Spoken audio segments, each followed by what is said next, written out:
เวลาเดียวกันนี้และก็ทางสถานีวิทยุแห่งนี้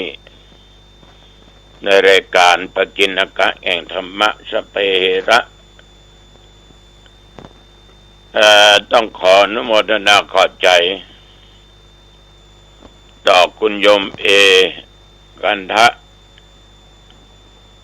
ที่ได้นำเอาเทียนเอาผ้าไตรเอาอย่างมาถวายเพื่ออุทิศส่วนบุญกุศลแก่จิตวิญญาณของพ่อที่ล่วงลับดับขันไปก็ต้องขอบุญกุศลเหล่านี้เป็นพละปัจจัย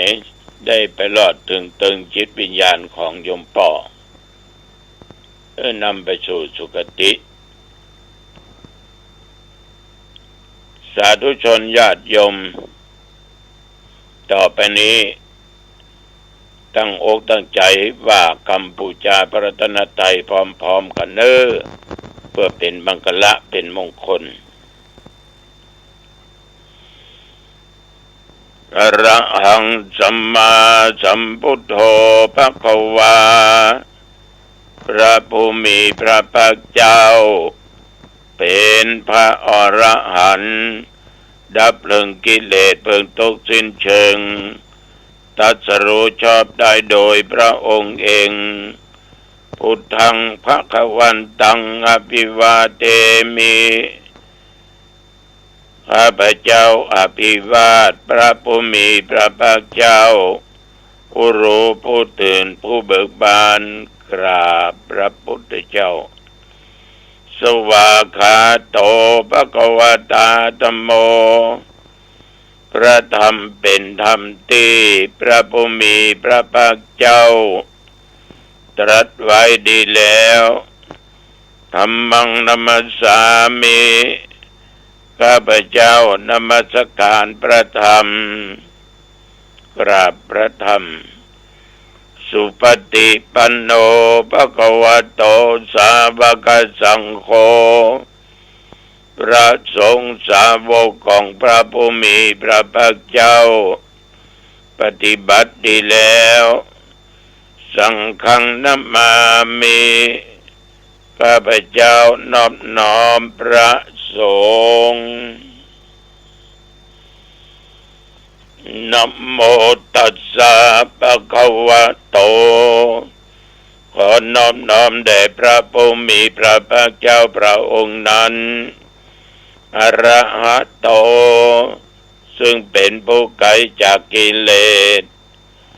สัมมาสัมพุทธัสสะตรัสรู้ชอบได้โดยพระองค์เองนะโมตัสสะภะคะวะโตขอนอบน้อมแด่พระผู้มีพระภาคเจ้าพระองค์นั้นอะระหะโตซึ่งเป็นผู้ไกลจากกิเลสสัมมาสัมพุทธัสสะตรัสรู้ชอบได้โดยพระองค์เองนะโมตัสสะภะคะวะโตขอนอบน้อมแด่พระผู้มีพระภาคเจ้าพระองค์นั้นอะระหะโตซึ่งเป็นผู้ไกลจากกิเลสสัมมาสัมพุทธัสสะตรัสรู้ชอบได้โดยพระองค์เอง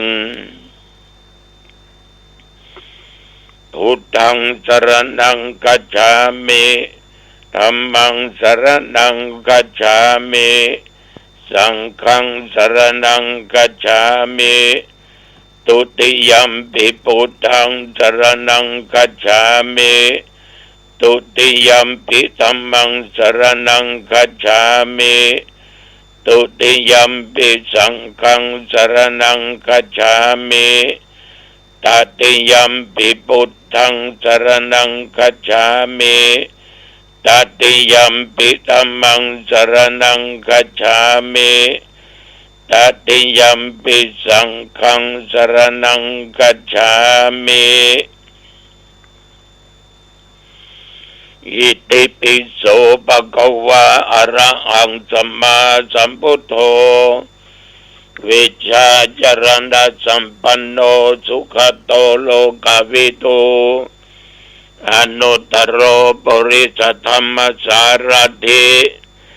สัทธาเทวมนุษย์สานังพุทโธภควาติยันดุลนิมิตังอวมังคลัญจา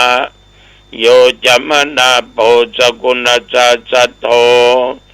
ปะปะกังโหตุโสปินังอากันตัง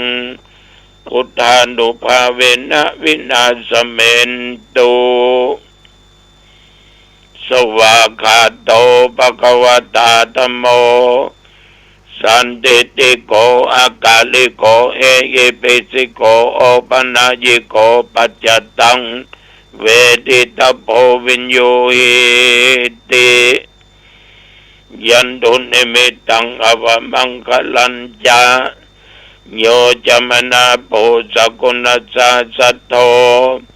ปะปะกังโหตุโสปินังอากันตังธรรมานุภาเวนะวินาศเมนตุสุปฏิปันโนภควโตสาวกสังโฆอุชุปฏิปันโนภควโตสาวกสังโฆยายาปฏิปันโนภควโตสาวกสังโฆสามิจิปฏิปันโนภควโตสาวกสังโฆยะติตังจัตตาริปุริสยุคันนิอัตถาปุริสปุคลาเอสะภควโตสาวกสังโฆ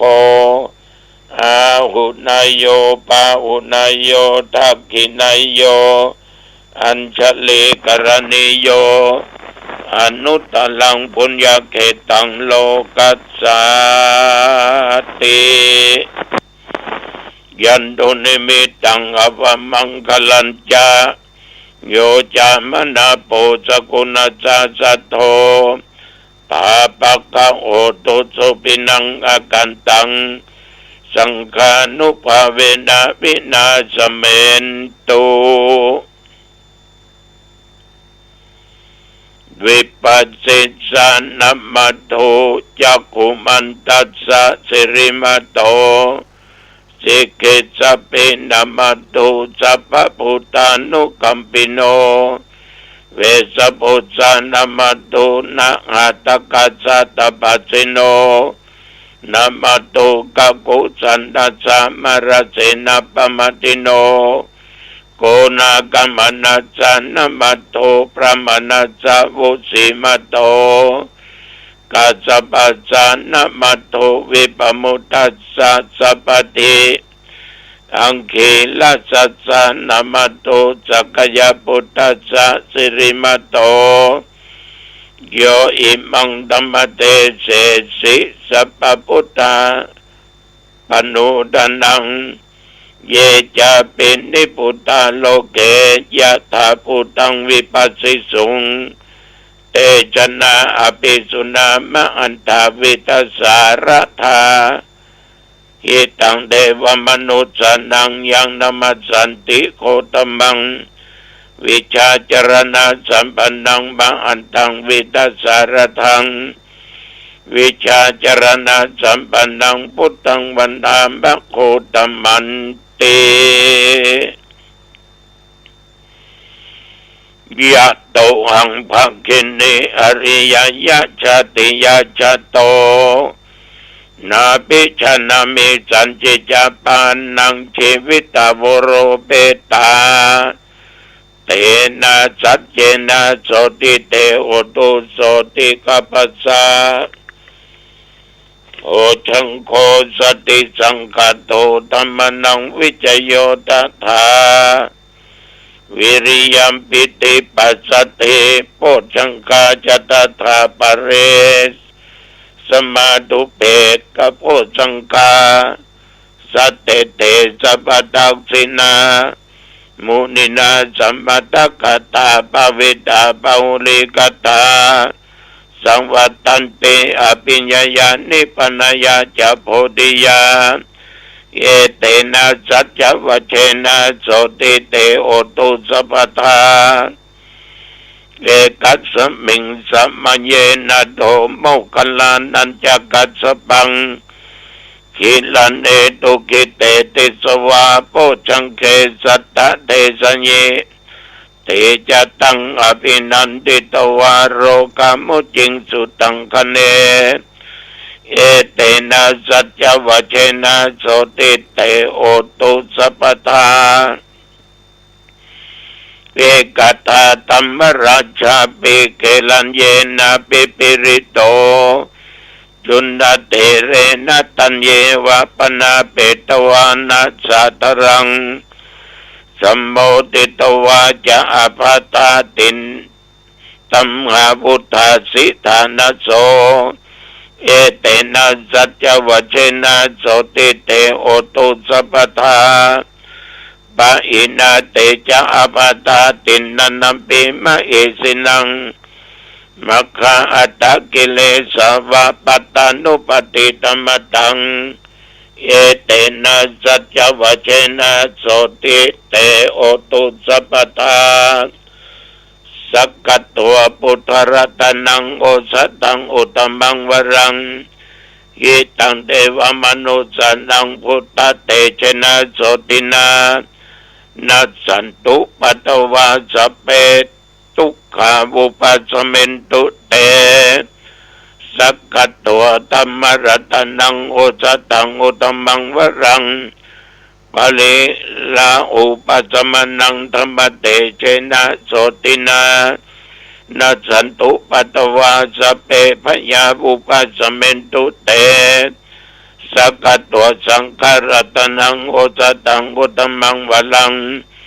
อาหุนายังปะหุนายังสังฆเตชนะโสตินา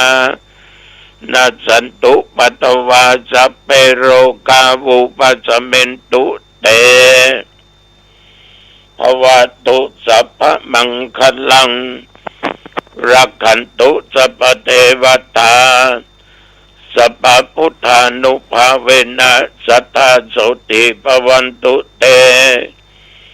ภวตุสัพพมังคลังรักขันตุสัพพเทวตาสัพพธรรมานุภาเวนะสัทธาโสติภวันตุเตภวันตุสัพพมังคลังรักขันตุสัพพเทวตาสัพพสังฆานุภาเวนะสัทธาโสติภวันตุเต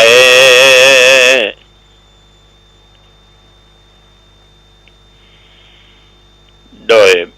พุทธานุภาพธรรมานุภาพสังฆานุภาพบทสาธยายมนต์อันศักดิ์สิทธิ์ด้วยจิตอันตั้งมั่น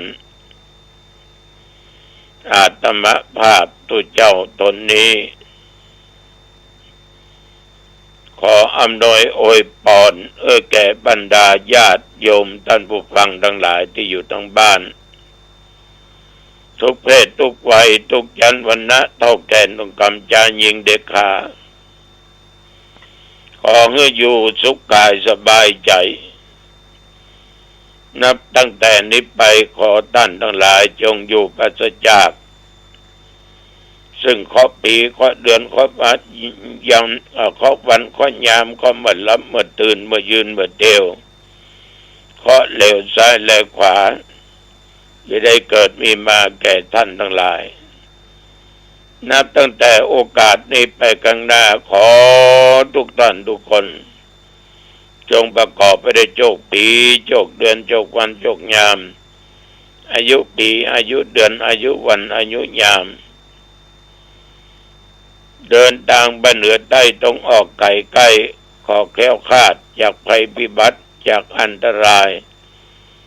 ถึงไปถึงกลับมีชัยชนะกลับมาอายุวันโอสุขังบาลังก์จงมีอายุมั่นขวัญยืนจำเริญด้วยกิจการงานและในตำแหน่งหน้าที่ยิ่งขึ้นไปอายุวันโนสุขังพลังเจริญพรกรมอุตุก็ตักเตือนอยู่ มีเป็นบางภาคบางแห่งบางที่ฝนยังตกหนักและถึงปานกลางแต่ตั้งแต่ตะวันมาจนถึงปัจจุบันเที่ยวบริเวณวัดหนองตองหรือใกล้เคียงบ่มีฝนตกแม้แต่หยดเดียวอากาศยังร้อนอบอ้าวอยู่36-37องศาปัจจุบันนี้18-19องศาก็แม่พี่น้องญาติโยมแต่ว่าฉันเข้าเจ้าแล้วก็มีโยมมานั่งสนทนาธรรมเรื่องของพระธาตุเจดีย์ต่างๆเดี๋ยวฉันเพลสักบ่าย3 โมงเนี่ยพระเดชพระคุณหลวงพ่อพระเทพปริยัติที่ปรึกษาเจ้าคณะภาค7จังหวัดวัด7 ยอดพระอารามหลวงได้มาเยี่ยมมาเยือนนับว่าเป็นบุญของตนตัวข้าพเจ้าได้นั่งสนทนาธรรมกัน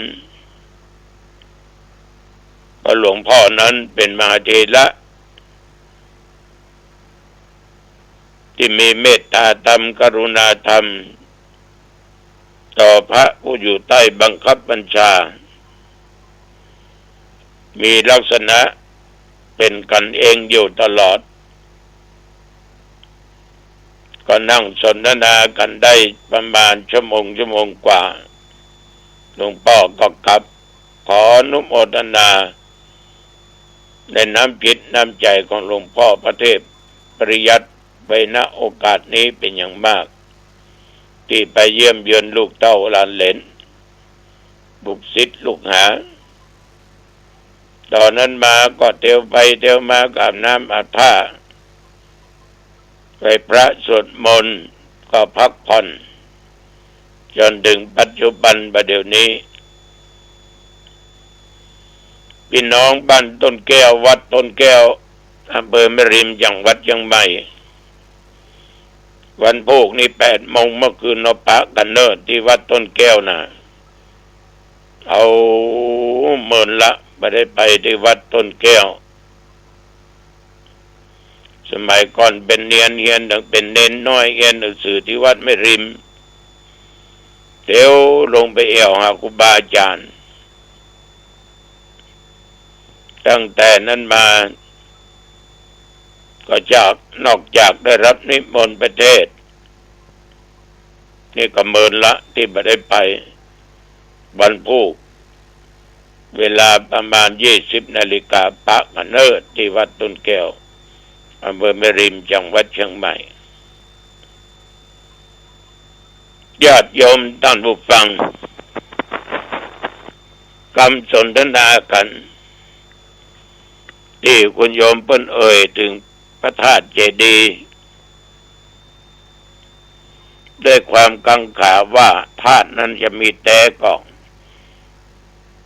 มันยังมันนักแตะนักว่าข้าเจ้าก็มีปัญหาไม่จะของแท้ว่าเราก็ว่าแท้แบบแท้ก็คือของแท้ก็แล้วกันเนาะอยู่ในจิตในใจของเราเจดีย์นั้นก็มีอยู่หลายแบบหลายอย่างไม่ใช่สวดทรงมันนะ อย่างพุทธเจดีย์เนี่ยเจดีย์อันเนื่องโดยองค์สมเด็จพระสัมมาสัมพุทธเจ้ามี1 ธาตุเจดีย์ธาตุเจดีย์นี่ได้แก่เจดีย์ที่บรรจุพระบรมสารีริกธาตุ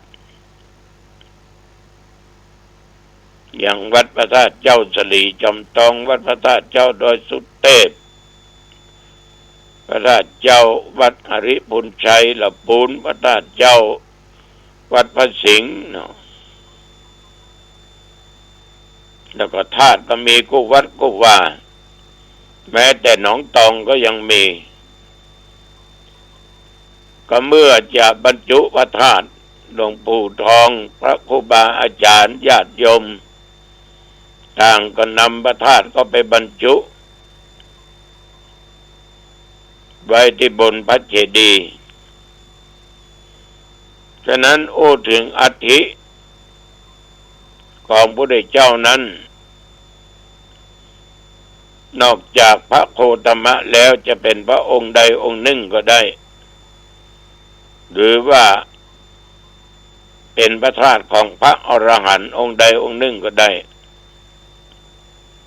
นี่เขาฮ้องว่าธาตุเจดีย์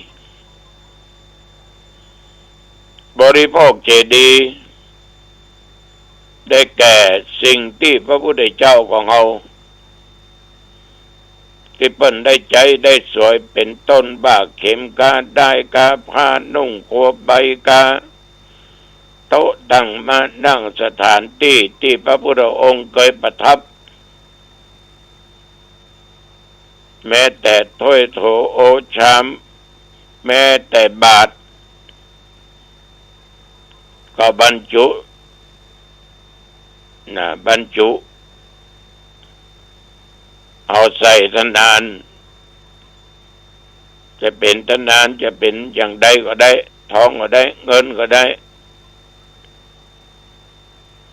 ท่านทั้งหลายก็เอาบรรจุไว้ในที่สถูปหรือว่าเจดีย์ที่เราสร้างขึ้นมาซึ่งมันเป็นบริโภคเจดีย์นอกนั้นเรื่องของบริโภคเจดีย์นี่ขนาดที่เป็นทองที่เป็นเอาตวงพระบรมสารีริกธาตุที่บรรจุสังเวชนียสถานทั้งสี่บริขารทั้งหลายที่พุทธองค์บันไดเปรียบเอาง่ายว่าเป็นเสนาสนะเป็นของใช้จะเป็นกุฏิวิหารก็ดีอย่างก็ตามเนี่ยเป็นบริโภคเจดีย์หมดอุเทศิกะเจดีย์ก็ได้แก่พระพุทธรูปจะปางใดก็ได้นั่งคัดสมาธิก็ได้ยืนก็ได้นอนก็ได้อิริยาบถอย่างใดก็ได้ที่เขาได้บรรจุไว้บนสถูปบนเจดีย์อย่างวิวัฒน์หนองตองนั่นน่ะบรรจุไว้ถึง34 องค์หน้าตัก5 นิ้ว7 นิ้ว9 นิ้วหมดนอกนั้นก็มีหลายอย่างที่บรรจุไปอันนี้ห้องกันว่าอุเทศิกะเจดีย์ธรรมเจดีย์นี่ญาติโยมได้แก่สิ่งที่บรรจุพระพุทธวจนะคือพระธรรมคำสอนขององค์สมเด็จสัมมาสัมพุทธเจ้าใบลานกาคัมภีร์ต่างๆหนังสือธรรมะวัดไตรปิฎกการอย่างกายวัดหนองตองก็บรรจุไว้ฉะนั้นพระธาตุนี่มีอยู่4 ประเภท4 อย่างด้วยกันแต่ก็มีทุกวัดทุกวาในยุคปัจจุบันเขาก็สร้างกันขึ้นมาเป็นที่ไหว้ที่สาเป็นที่ระลึกถึงคุณแห่งพระพุทธเจ้าพระธรรมเจ้าพระสังฆเจ้าฉะนั้นเราจึงได้สละสลงได้กราบได้ไหว้ได้บูชาแต่ถ้าถามว่ามันอย่างนักแตะนักว่าก็ไม่ต้องไปกึศนักนะ ถือว่าเป็นของดีก็แล้วกันเนาะนี่ตัวเจ้าก็จึงขอฝากไว้กับญาติกับโยมระยะนี้ระวังเน้อโรคที่กูย่านะโยมนะระวังเน้อระวังรู้สึกปวดขั้นเนื้อขั้นตัวกระจายรีบกินยาอย่างก่อนที่มันจะเจ็บนักนี่ตัวเจ้าฝากไว้เอาละวันนี้พอสมควร เอวังก็มีด้วยประกาศราชนี้พบกันใหม่โอกาสหน้าเจริญพรสวัสดีครับท่านผู้ฟังที่เคารพการแบ่งปันความคิดดีๆวันนี้ผมกเกษตรเพชรสำลิดวิทยากรนะครับที่จะได้นำหลักธรรมคำสอนในทางพุทธศาสนาฝากกับท่านผู้ฟังเรื่องของบุญกุศลนะครับหลายคนหลายท่านก็ได้สร้างบุญสร้างกุศลกันเป็นประจำอยู่แล้วนะครับเรื่องของบุญ10อย่างก็มีเรื่องของทานามัยศีลไมยในส่วนของภาวนาไมยอปจายนะก็ดีไวยาวัจจะไมยปฏิทานามัยปตานุโมทนาไมยธรรมสวรรณไมยธรรมเทศนาไมยทิฏฐิหรือว่าทิฏฐุชุกรรมะนะครับที่เราหลายคนหลายท่านก็เคยประพฤติปฏิบัติกันมานะครับวันนี้ผมจะแบ่งปันเรื่องของอานิสงส์ที่เราจะได้รับจากการบำเพ็ญบุญบำเพ็ญกุศลกันนะครับท่านผู้ฟังก็หลากหลายนะครับที่เราจะได้รู้เพราะว่าในอดีตชาติก็ดีในชาติปัจจุบันหรือจะกระทำต่อไปในอนาคตก็ตามสิ่งที่เห็นในการทำบุญ10อย่างข้อแรกก็คือการทำทานก็จะได้อานิสงส์ที่เราได้บำเพ็ญไปแล้วได้ทำไปแล้วก็เรียกว่าอานิสงส์ของการทำทานข้อแรกก็เป็นที่มาของทรัพย์สมบัติทั้งหลายทั้งที่เป็นของมนุษย์แล้วก็ที่เป็นทิพย์แล้วก็อานิสงส์ข้อที่สองก็เป็นที่ตั้งของโภคทรัพย์ทั้งปวงข้อที่สามผู้ให้ย่อมได้รับความสุขข้อที่สี่ผู้ให้ย่อมเป็นที่รักของคนหมู่มากข้อที่ห้าผู้ให้ย่อมผูกไมตรีของผู้อื่นไว้ได้ข้อที่หกทำให้เป็นผู้มีเสน่ห์น่านับถือข้อที่เจ็ดทำให้เป็นที่น่าคบหาของคนดีทั้งหลายข้อที่แปดทำให้เข้ากับสังคมอื่นได้อย่างคล่องแคล่วนะครับข้อที่เก้ามีบุคลิกองอาจสง่าผ่าเผยข้อที่สิบทำให้มีชื่อเสียงเกียรติคุณดีงามข้อที่11เมื่อตายไปแล้วก็จะมีสุคติเป็นที่หวังนะครับเราก็จะมองเห็นได้ที่เราทำทานทั้งวัตถุทานแล้วก็ธรรมทานโดยเฉพาะวัตถุทานนะครับที่เราเห็นได้อย่างชัดเจนว่าเราได้อานิสงส์ทรัพย์สมบัติทั้งหลายก็ดีโภคทรัพย์ก็ดีความสุขและความรักที่คนในสังคมยอมรับก็เป็นการผูกไมตรีนะครับคนที่มีน้ำใจเสียสละแบ่งปันทั้งของกินของใช้ทรัพย์สินเงินทองหรือสิ่งของมีค่าสิ่งที่ผู้ให้เราเห็นกันอยู่เสมอก็คือการมีเสน่ห์เสน่ห์นั้นก็เป็นที่น่ารักน่าเคารพนับถือสังคมก็ยอมรับนะครับผู้ที่เป็นคนที่แบ่งปันเสียสละก็ถือว่าชื่อเสียงนั้นก็จะได้ฟุ้งขจรไปเพราะการบำเพ็ญทานบารมีเราดูตัวอย่างจากพระโพธิสัตว์ในสมัยเป็นพระเวสสันดรให้ทานนะครับทุกสิ่งทุกอย่างไม่ว่าจะเป็นทรัพย์ที่เคลื่อนที่ได้ไม่ว่าจะเป็นช้างเป็น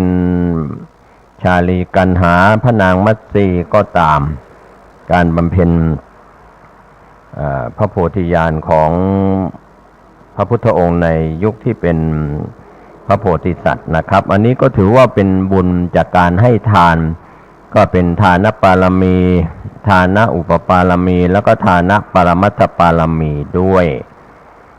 ส่วนบุญข้อที่สองนั้นมีอานิสงส์นะครับเรื่องของศีลไมย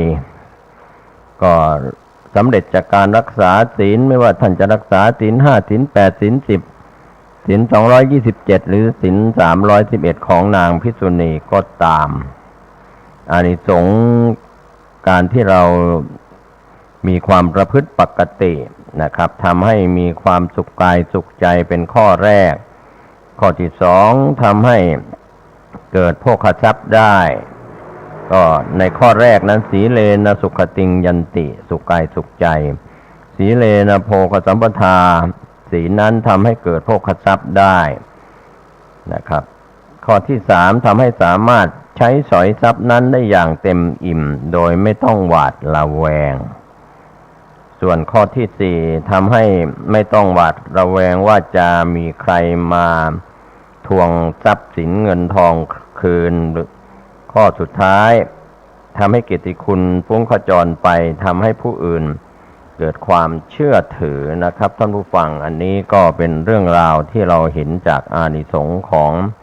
ศีลทำให้ชีวิตแก้วกล้าองอาจท่ามกลางชุมชนทำให้ไม่เป็นคนหลงลืมสติข้อสุดท้ายตายไปแล้วก็จะมีสุคติเป็นที่หวังก็ข้อสีเลนะผู้ติงยันติตัสมาสีลังวิโสทะเยการที่เราจะล่วงพ้นจากความทุกข์ได้ไปสู่พระนิพพานไปสู่โลกุตระได้เพราะศีลดังนั้นการทำบุญด้วยการรักษาศีลก็ถือว่าได้อานิสงส์อย่างมากมายทีเดียวทั้งในชาตินี้และเมื่อตายไปแล้วก็มีสุคติเป็นที่หวังก็ดูอย่างมนุษย์สมบัติมนุษย์ชาวชมพูทวีปอายุยืนก็เพราะศีลอายุมั่นคงอย่างเช่นชาวอุตรกุรุทวีปมีอายุ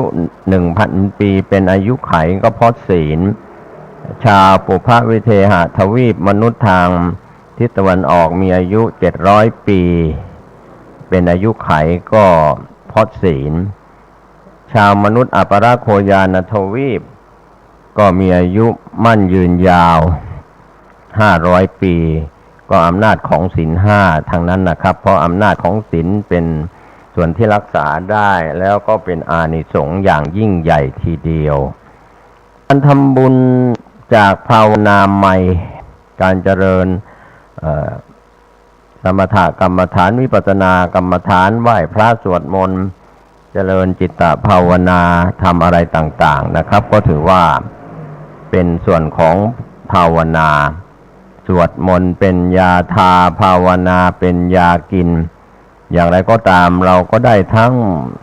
การสวดมนต์ไหว้พระการปฏิบัติเดินจงกรมนั่งสมาธิก็จะมีอานิสงส์นะครับท่านผู้ฟังข้อแรกจะมีรูปร่างหน้าตาสวยงามข้อที่สองก็มีผิวพรรณผ่องใสข้อที่สามก็มีสุขภาพสมบูรณ์แข็งแรงข้อที่สี่ก็มีความจำดีและก็กำลังปัญญาว่องไว